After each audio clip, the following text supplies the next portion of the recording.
L'équipe, juste pour information, sachez que désormais, vous pouvez retrouver tous mes contenus sur YouTube, bien sûr, mais aussi dès le lendemain sur Spotify. Salut la team, j'espère que vous allez bien. En ce début d'année, aujourd'hui, on repart sur un sujet que vous-même vous avez choisi sur Instagram. Ouais, dans le sondage du canal, vous m'avez dit un truc très clair. Parlons des mecs qu'on ne cite jamais. Pas les stars, pas les débats en boucle, les vrais joueurs sous-cotés. Ceux qui font gagner, qui pèsent dans un match, mais dont le nom ne sort que trop rarement quand on parle NBA. Et ce que j'espère, c'est qu'après cette vidéo, il y a 2-3 gars que vous ne regarderez plus pareil.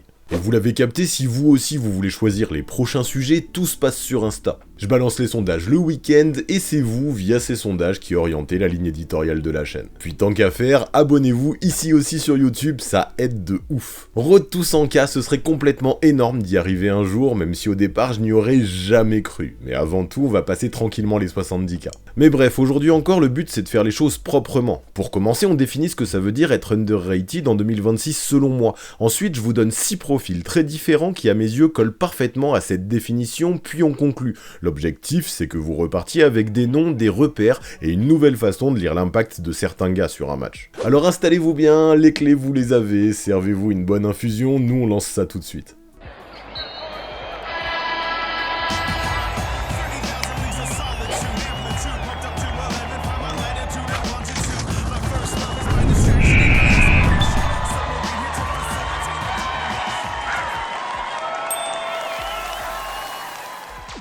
En ce moment, on est en plein cœur de la saison et c'est pile le moment où les débats deviennent dangereux en NBA.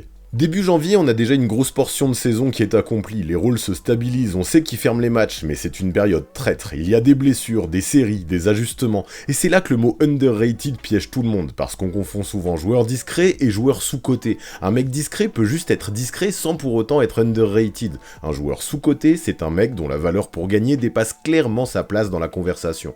Et à mon avis, c'est là-dessus qu'on se fait avoir, même quand on pense bien connaître la ligue.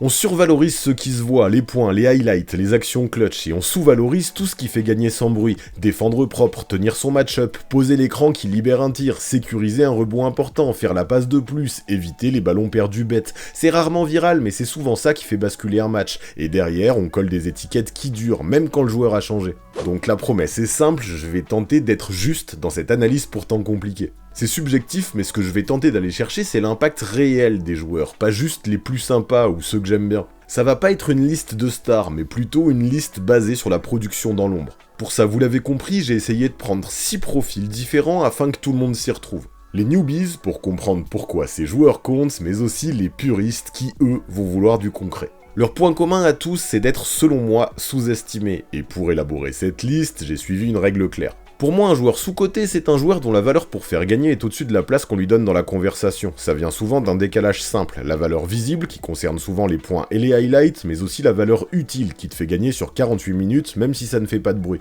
Si vous retenez une phrase, retenez celle-là, un joueur underrated se définit sur l'impact, pas sur la hype. Le vrai underrated, c'est quand la valeur utile dépasse la valeur visible. La feuille de stats peut être banale, mais le match, lui, peut raconter tout autre chose. Il arrive aussi que ce joueur puisse traîner une étiquette qui date d'il y a 1 ou 2 ans et qui ne veut pas changer, alors que la réalité, elle, a bien évolué. Le test simple, c'est le suivant. Quand il est sur le terrain, même si c'est pas forcément flagrant au premier coup d'œil, son équipe tourne mieux.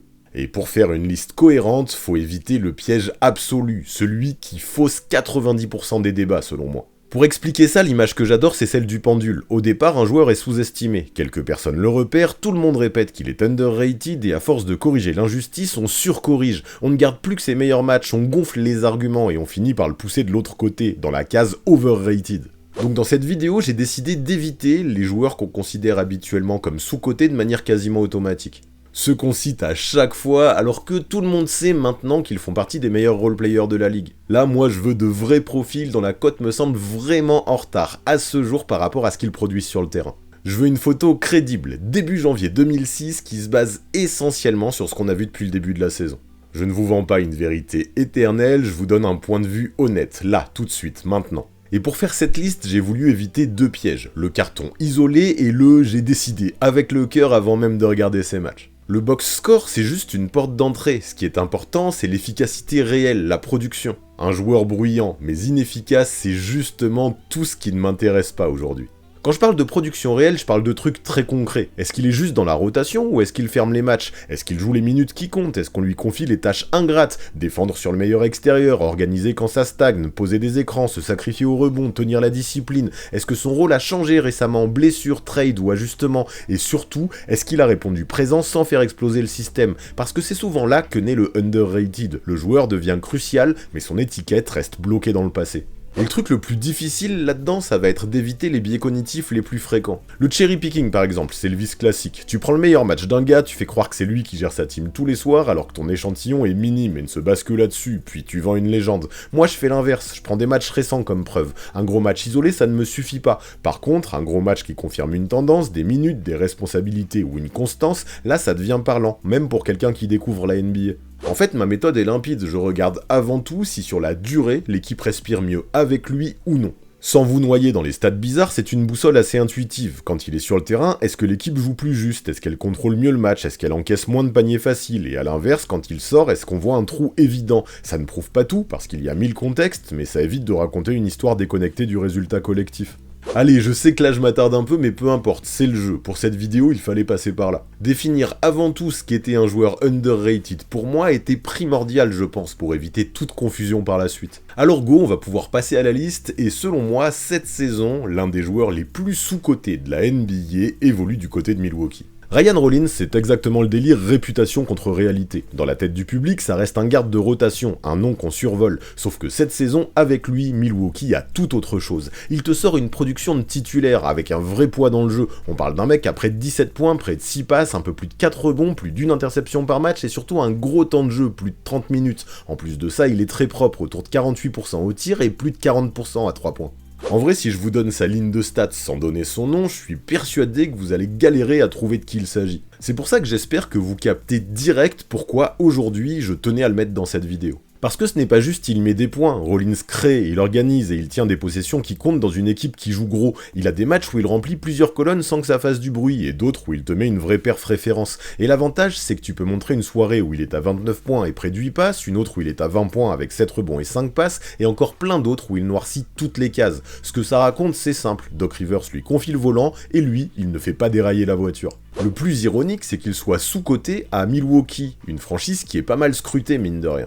C'est là que le côté underrated devient évident. Rollins n'a pas l'aura, pas le storytelling, pas la place dans les débats des meneurs titulaires, et ça prouve que sa cote est en retard sur son impact réel, alors qu'à l'échelle NBA, un garde qui produit comme ça, qui shoot comme ça et qui te donne de la création, ça coûte cher, lui, il est sur un deal très léger, dans la zone des 4 millions la saison, payé comme un cireur de banc alors qu'il te donne une responsabilité de titulaire. Ça, même si vous découvrez la NBA depuis 6 mois, vous le sentez tout de suite, le rapport qualité-prix est lunaire. Bref, vous avez compris, Rollins, c'est le starter fantôme, un surnom que j'ai trouvé et qui je trouve lui va comme un gant. Alors maintenant, on passe au numéro 2 de ma liste et on va changer de registre. Deni Avdija, c'est l'un des meilleurs exemples des joueurs underrated en 2026 selon moi.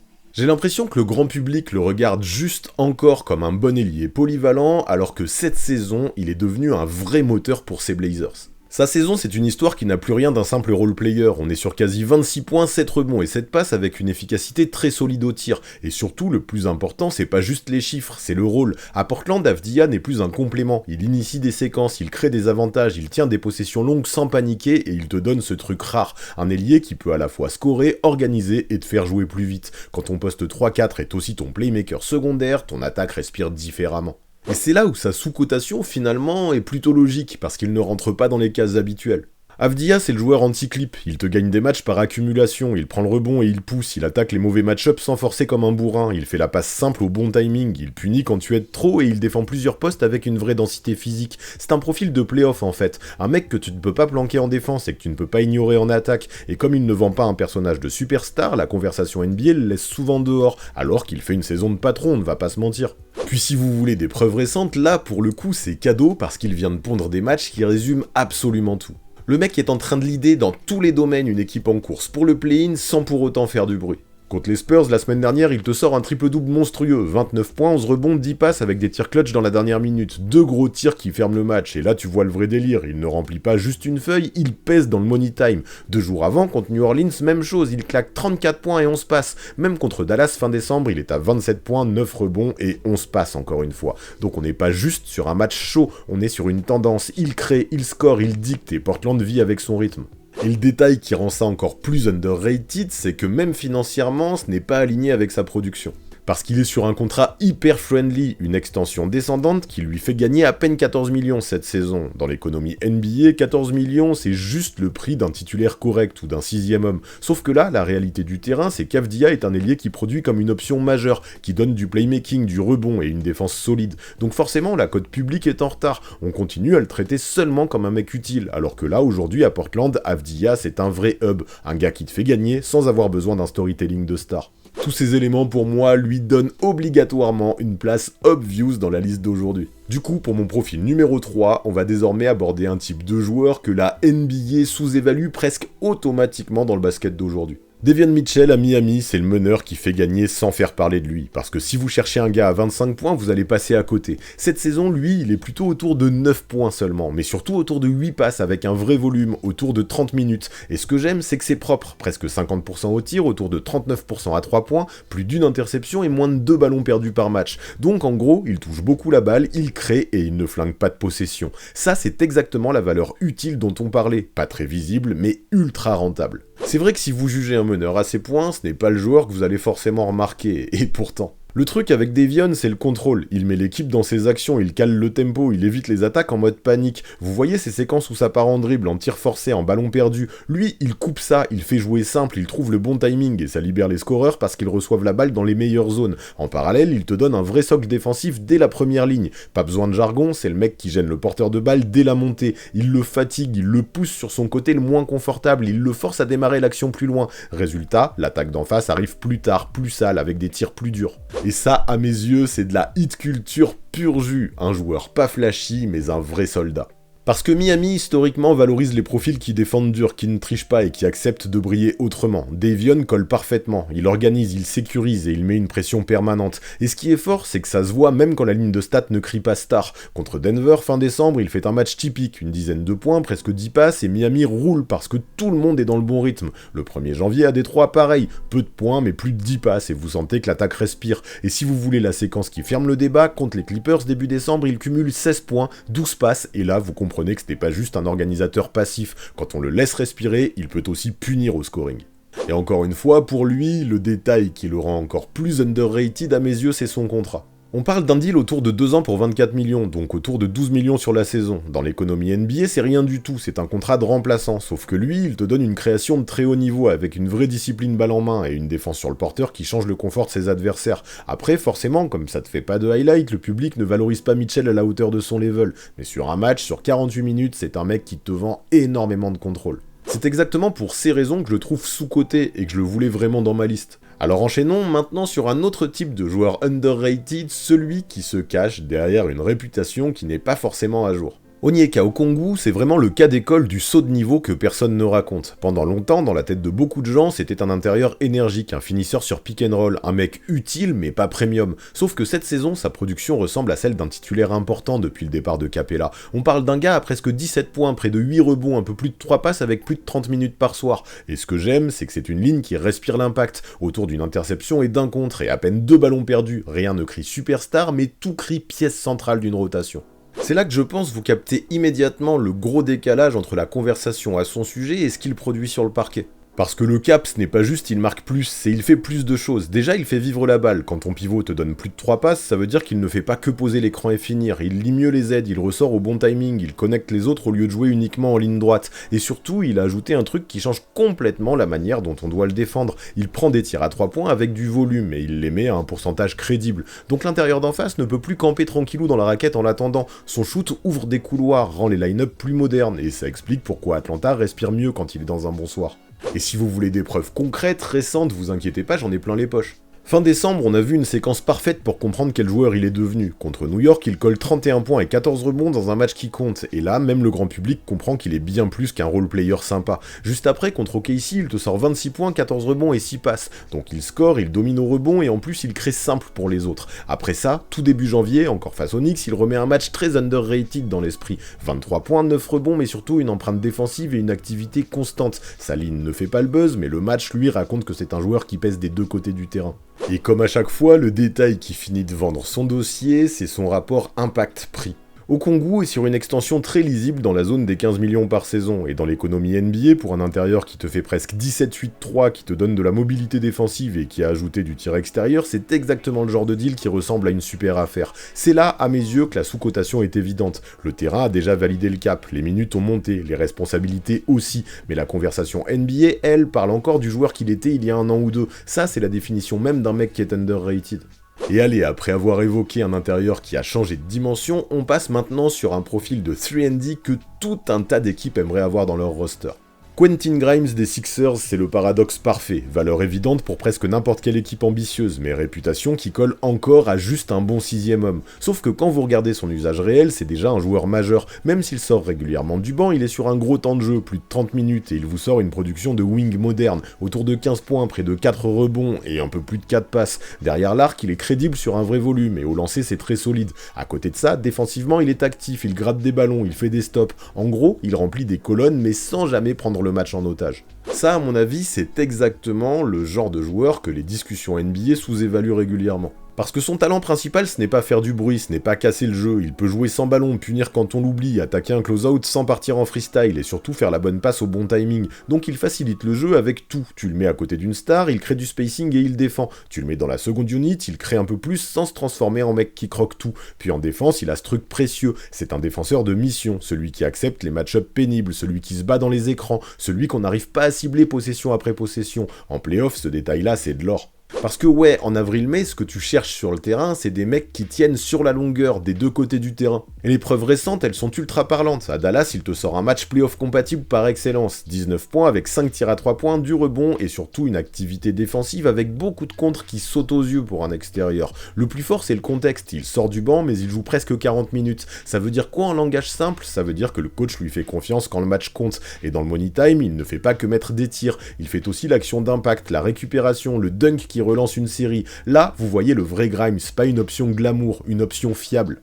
Et ce que j'aime encore plus le concernant, c'est que d'un match à l'autre, il ne va pas forcément apporter la même chose. Non, là où Grimes est devenu un spécialiste, c'est dans sa manière d'apporter absolument ce qu'il faut quand il faut. Un extérieur qui te sort des interceptions et des contres tout en restant propre en attaque, c'est exactement le profil que tout le monde s'arrache quand les défenses se resserrent, et son contrat raconte la même histoire. Il est sur une saison à moins de 10 millions avec un vrai levier sur son avenir, avec un prochain gros deal en jeu pour l'an prochain. À ce prix-là, pour ce niveau de plug and play, c'est typiquement un joueur dont la cote publique est en retard selon moi. Voilà pourquoi, pour moi, Grimes, c'est le joueur que tu veux quand ça sent les playoffs. Mais pour finir, je veux parler d'un dernier profil, celui qu'on a, à mes yeux, trop vite rangé dans une case définitive. Keldon Johnson, c'est typiquement le gars dont l'image publique est restée bloquée sur énergie, drive, efficacité en dents de scie, alors que sa saison actuelle raconte tout autre chose. Aujourd'hui, il ressemble à un sixième homme premium, hyper rentable, celui qui fait tourner des runs sans réclamer la lumière. Et le plus parlant, c'est la photo brute. Il plante autour de 13 points par match en seulement 23 minutes. Déjà, rien que ça, c'est une production de titulaire avec des minutes de banc. Et derrière, il te prend près de 6 rebonds par match, ce qui est énorme pour un ailier avec ce temps de jeu. Et si vous me dites qu'il est toujours trop irrégulier, désolé, mais je ne suis pas d'accord, il faut voir ce qu'il donne en ce moment. Son efficacité est trop constante pour que ses bonnes perfs soient considérées comme un accident. Il est proche des 57% au tir et autour de 43% à 3 points, donc on n'est plus du tout sur le Keldon qui force tête baissée et vit avec des déchets. Là, il joue simple, il prend des tirs qui valent quelque chose et il convertit. C'est ça qui change sa valeur réelle pour moi. Il ne monopolise pas la balle, il ne casse pas le rythme, il vient pour finir propre, punir quand il faut et apporter du rebond. En clair, moins de bruit, mais plus de points utiles. Et le truc, c'est que son super pouvoir, c'est de réussir à performer sans forcément faire de highlight. Son rebond offensif, c'est des points cachés, des secondes chances gratuites. Keldon, c'est un ailier qui va chercher des rebonds comme un intérieur, avec la mentalité « je redonne une possession à ma team ». Et une possession en plus, c'est énorme dans un match serré. Quand tu grattes 3 ou 4 attaques bonus dans une soirée, tu changes le score sans que personne n'en parle. Ça colle parfaitement à notre définition de underrated. Valeur utile très haute, valeur visible moyenne. Ça ne squatte pas les top 10, mais ça fait gagner. Et si vous voulez du concret, les matchs récents racontent encore une fois exactement cette histoire. Fin décembre, il y a un match contre New York où il met 19 points et où il est parfait au lancer franc. Ça, en fin de match, ça compte. Il y a aussi cette grosse soirée contre Utah. 27 points, 10 rebonds avec des tirs à 3 points qui tombent dans tous les sens. Contre OKC, le 23 décembre, il sort encore une grosse ligne au scoring. Et là, tu comprends qu'il n'a aucun mal à punir une défense qui se relâche. Puis ce que j'aime, c'est l'autre face du profil. Il a aussi des soirs plus discrets au point, mais il prend du rebond, vole des ballons, il se montre actif. Même quand il ne score pas, il trouve une manière de peser. Et en plus, ce que j'adore avec lui, c'est qu'il y a une facette de sa personnalité que les fans des Spurs sentent, mais que la NBA globale a du mal à encaisser, du mal à retenir ou du mal à observer. Keldon, c'est le liant à San Antonio, le cœur du vestiaire, le gars apprécié de tout le monde, le plus ancien dans le groupe, celui qui met l'énergie au bon endroit quand ça cafouille. Ça ne se voit pas sur une feuille de stats, mais sur une saison, ça se voit sur les séquences, il relance, il sécurise, il donne le ton. Et contractuellement, c'est la même. On est sur un salaire autour de 17 millions par an. En NBA, pour un sixième homme aussi efficient avec cette qualité de rebond et ce rôle de glue guy, c'est typiquement le genre de contrat que les équipes ambitieuses adorent sans que le grand public ne le réalise. Keldon aujourd'hui, même si sa réputation lui colle à la peau, n'est plus du tout le joueur qu'il était encore quelques années après sa draft, et c'est bien pour ça que je le considère comme sous-coté. Et là du coup, si vous avez bien compté, on a parlé de 6 gars, on arrive en fin de liste et je vous vois déjà venir. Vous allez me dire, mais frérot, t'as oublié des mecs obvious, Alex Caruso, Isaiah Hartenstein, Derrick White, Herb Jones, Jrue Holiday. Ouais, je les adore, mais pour moi, ils ne sont plus vraiment underrated. Leur réputation a rattrapé leur impact. OKC champion a mis Caruso et Hartenstein en pleine lumière. Jrue Holiday et Derrick White ont subi le même sort avec les Celtics. Herb Jones, lui, est déjà traité comme une référence des deux côtés du terrain. À force de dire que tous ces gars sont underrated, on finit par parler énormément d'eux. Donc si je les mets dans ma liste, je trahis mon pendule, et donc ma définition. C'était ça en fait que je voulais faire aujourd'hui, même si on ne parle pas de joueurs forcément connus, mais je ne voulais pas enfoncer des portes ouvertes. Même logique pour les jeunes avec beaucoup de hype. Quand t'es un haut pic, la caisse de résonance est énorme et la cote bouge super vite, donc tu peux être sous-estimé sur certains détails sans être vraiment sous-coté. C'est pour ça que je n'ai évoqué aucun rookie aujourd'hui. Début janvier, c'est encore trop tôt pour savoir où se pose vraiment leur cote. Si je respecte ma définition, ma liste, même si j'en suis conscient ce n'était pas forcément celle qui était attendue, je l'assume à 100%. Mais maintenant, je vous rends la balle. Dites-moi en commentaire qui est votre joueur underrated du moment, et dites-moi pourquoi. Puis si la vidéo vous a au moins un petit peu ouvert les yeux sur certains joueurs, pensez à vous abonner, c'est important, à mettre un like, mais aussi à booster la vidéo avec la nouvelle feature si vous voulez vraiment soutenir la chaîne dans l'algorithme. Et surtout, je le répète, mais c'est primordial, j'en ai envie, je veux débattre, faites-moi exploser cette section commentaires.